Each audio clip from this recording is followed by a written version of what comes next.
할렐루야 반갑습니다. 10월 2일 목요일 큐티 합시다. 91일차 시작합니다. 먼저 박해 받는 나라 러시아 올라왔습니다. 러시아 세계 박해 순위 56위이네요. 크라스노다르 지역에 있는 침례교 교회들이 어려움이 생겼다고 합니다. 이 교회들은 정부에 등록이 되어 있지 않았다는 이유로 법원에서 예배를 못 드리게 막고 있나 봐요. 그런데 쿠크라닌스키라는 곳에 있는 어느 큰 교회는 600명 정도 모이는데도 교회 문을 잠근 상태라고 합니다. 3개월째 밖에서 예배를 드리고 있다고 하네요. 지금은 침례교 교회들이 주로 어려움을 겪고 있지만 등록하지 않은 다른 교회들도 비슷한 어려움을 겪을 수 있다고 합니다. 정부가 이런 종교 탄압을 멈추도록 여러분 러시아를 위해서 기도해 주십시오. 그리고 오늘 에스더 중보기도 10번째 제 주위에 아는 유 집사님이라고 이제 다니던 직장을 두고 다른 직장을 다니려고 하는데요. 오늘 오전에 면접 이제 어제 오전에 면접 보았다고 하는데 이제 오늘 오전 중에 결론이 나는 것 같습니다. 여러분 우리 하나님 가장 좋은 길로 인도해 주시기를 유 집사님을 위해서 여러분 기도해 주십시오. 이제 오늘 목요일 큐티 시작합니다. 오늘 하나님이 주신 말씀 로마서 12장 9절에서 14절입니다. 제가 읽어볼게요. 사랑에는 거짓이 없나니 악을 미워하고 선에 속하라. 형제를 사랑하여 서로 우애하고 존경하기를 서로 먼저 하며 부지런하여 게으르지 말고 열심을 품고 주를 섬기라. 소망 중에 즐거워하며 환난 중에 참으며 기도에 항상 힘쓰며 성도들의 쓸 것을 공급하며 손대접하기를 힘쓰라. 너희를 박해하는 자를 축복하고 저주하지 말라. 아멘. 네, 오늘 말씀 제목 축복하며 살리라 이렇게 정해봤습니다. 12장 어제부터 로마서 12장 들어갔습니다. 로마서 12장에서는 계속 그리스도인들이 어떻게 살아야 되는지 윤리적 삶을 가르치면서 어제 이제 예배를 강조했지요. 오늘은 바로 이제 실천적 요소가 첫 번째 요소 교회의 일치를 주장합니다. 그런데 오늘 본문은 교회의 일치를 위해서 신자가 유념해야 될 덕목이 무엇인지 말씀하고 있습니다. 그리스도인들은요, 삶의 전 영역에서 우리가 그리스도를 드러내야 되죠. 어제 말씀드렸죠. 우리 안에 있는 DNA, 하나님의 형상으로 지음받은 우리는 예배를 통해서 우리가 변화되고 그래하여 하나님의 형상을 세상 가운데 드러내는 것이 바로 예배라고 했지요. 예배를 통해서 우리가 변화되고 예배를 통해서 우리가 하나님의 형상을 닮아가는 것이라고 마찬가지입니다. 교회에서뿐만이 아니라 그리스도인은 개인적 삶의 영역에서 양심적 행동에서 교회 밖 그 타인과의 관계 속에서 우리는 그리스도의 향기와 흔적을 드러내야 되는 것입니다. 이것이 신자의 몸을 하나님이 기뻐하시는 거룩한 산 제사로 드리는 영적 예배인 것입니다. 바울은 오늘 본문에서 덕의 목록을 제시하고 있습니다.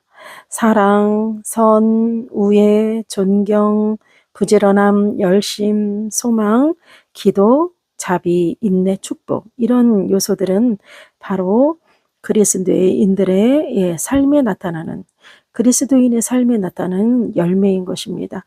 말씀 잠깐 살펴볼게요. 첫 번째, 삶으로 드리는 예배란 우리가 삶 전체로 하나님을 드러내는 그런 성도가 드리는 산 제사인데 이것이 삶으로 드리는 예배인데 삶의 예배가 사랑이라는 열매로 나타나야 함을 처음 제시하고 있습니다. 사랑에는 거짓이 없나니 악을 미워하고 선에 속하라. 오늘 첫 절에 이럽니다. 사랑의 본질에 대해서 얘기합니다. 세 가지로 사랑의 본질 첫 번째 거짓이 없어야 된다. 위선적이지 않고 가식이 없어야 된다. 연기하지 않아야 된다는 거예요. 연기하지 않아야 된다는 거. 두 번째, 악을 미워한다. 이 악을 미워한다가 원어로 막 몸서리치듯 거부한다. 이러더라고요. 그리고 세 번째, 선에 속하라. 선에 속한다는 거는 원어가 접착제처럼 딱 붙어 있는 강한 명령입니다. 사랑의 본질 세 가지, 거짓이 없어야 돼. 이선적이지 않고 가식적이지 않아야 돼. 연기하지 않아야 돼. 그리고 악을 미워하는데 어느 정도 미워하냐? 몸서리칠 정도로. 그리고 선에 속해야 되는데 착한 일에 얼마큼 속해? 접착체에 딱 붙어 있는 것처럼 속해야 된다는 거. 그런데 이 사랑의 방법론을 참 사랑은 어떻게 하냐? 10절부터 14절 쭉 나와 있습니다. 첫 번째, 가족처럼 헌신하는데 형제를 사랑하며 서로 우애하며, 이 형제 사랑 서로 우애가요. 가족 간의 사랑을 묘사하는 단어라고 합니다. 원어에서요. 그런데 바로 교회가 이런 가족 공동체가 되어야 된다는 거. 가족처럼 헌신하면서 살아야 된다는 거. 그러면서 존경하기를 서로 먼저 해라. 서로 존중하고 서로 높여주라는 거. 서로의 상대의 가치를 알아주라는 거. 이거 보면서 이 생각했어요. 세상은 우리가 경쟁하며 살아가죠. 그런데 주 안에서는 존중하며 살아가는 것입니다. 여러분은 만나는 이들마다 경쟁 상대로 보십니까? 내가 오늘 만나는 이들을 나는 존중 상대로 보십니까? 내가 이들을 마음속 깊은 곳에서는 내가 이들을 경쟁하는가? 시기하고 질투하고 경쟁하는가? 나는 이들을 존중하고 배려하는가? 이것이 바로 진정한 참 사랑이라는 거, 하나님이 기뻐하시는 형제 사랑이라는 거. 그런데요, 하나님이 보여주신, 예수 그리스도가 우리에게 보여주신 이 사랑은 존경하기를 서로 먼저 하라고 하거든요. 뭐냐면 먼저 사랑, 서로 사랑입니다. 예수님은 우리를 먼저 사랑해 주셨지요. 십자가에 못 박혀 죽으실 정도로 먼저 사랑해 주셨습니다. 하나님은 그 예수 그리스도를 우리를 위해서 내어주셨죠. 먼저 사랑해 주셨습니다. 먼저 사랑해 주신 예수를 닮아가려고 애쓰는 우리의 삶을 통해서 우리는 서로 사랑하게 될 것입니다. 여러분, 먼저 사랑, 서로 사랑. 저도 오늘 말씀 기치 준비하면서 내가 애 아빠를 먼저 사랑해야지. 내가 만나는 이들을 먼저 사랑해야지. 그리고 서로 사랑해야지. 저도 이제 회개하며 다시금 이제 시작해 보려고 합니다. 이렇게 가족 공동체로 서로 존중하고 높여줘라. 그리고 부지런하여 게으르지 말고 열심을 품어라. 열심으로 인내하며 기도하라고 합니다. 소망 중에 인내하며 기도하라고. 그리고 세 번째는 어떻게 손대접하기를 힘쓰라는 거예요. 성도에 쓸 것을 공급하며 손대접, 손으로 섬겨라. 섬김입니다. 손으로 섬김.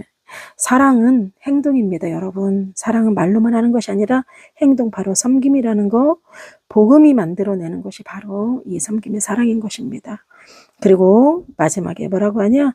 너희는 박해하는 자를 축복하라. 축복하고 저주하지 마라. 이러죠. 입으로도 축복하라는 거.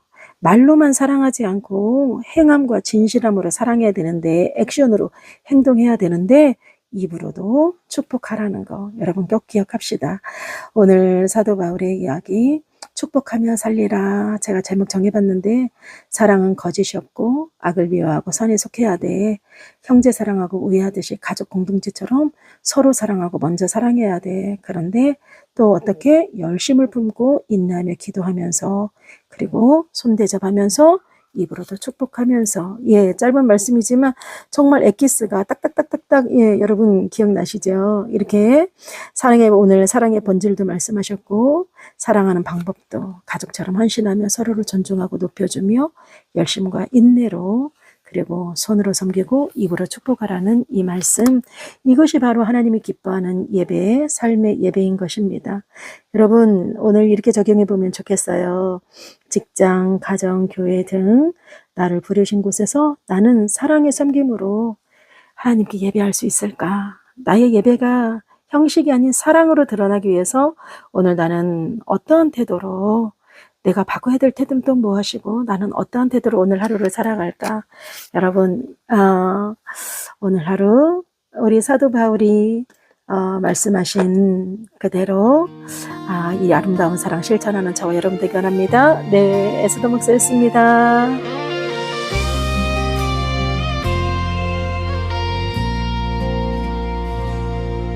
거짓 없는 사랑으로 내 마음을 주 앞에 드리리. 악을 미워하고 선을 붙잡아 주님 안에 거하리. 서로 우애하며 존경하고 게으르지 않고 주를 섬기리. 소망 안에 기뻐하며 환난 중에 견디리. 주 사랑 안에 살리라. 눈물 속에도 기뻐하리라. 나를 박해하는 자까지도 축복하며 살리라. 끊임없이 기도하며 주 은혜를 의지하리. 서로 사랑으로 하나 되어 주의 몸 된 교회